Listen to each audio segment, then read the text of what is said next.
app has all the measurements in it. So what you would do, you'd measure well, this tree doesn't really have a trunk. You would have to just has branches pretty much, like we're doing that tree. You would have to put in the diameter of the trunk, how high the trunk is to the branches. Then you have to count the branches, how many branches there are, what's the average size of the branches, circumference, lengthwise, how far you're going out them.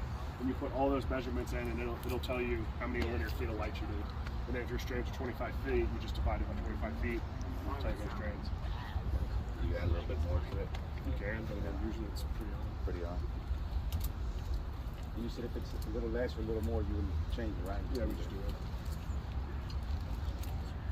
You're making money.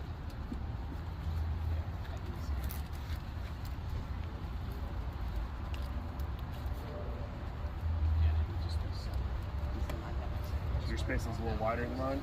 So this is a good example when you have two people doing a tree, which we do sometimes, like a tree like this just get knocked out.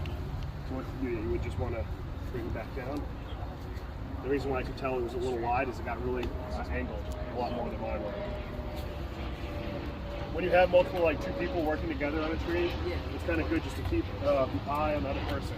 Just so they can't see this back spot. The front can look like it's good, but this one could be up here and it could be really wide.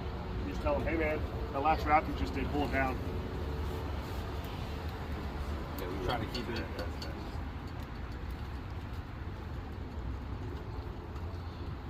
And you can fix stuff like afterwards, like that. It looks like it got hung there, you know.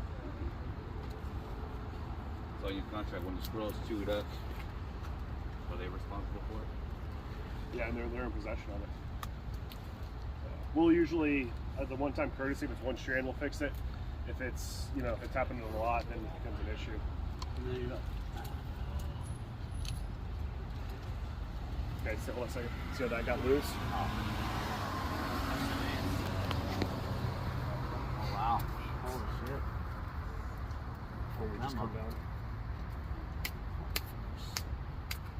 I don't think they bite because they were on me earlier.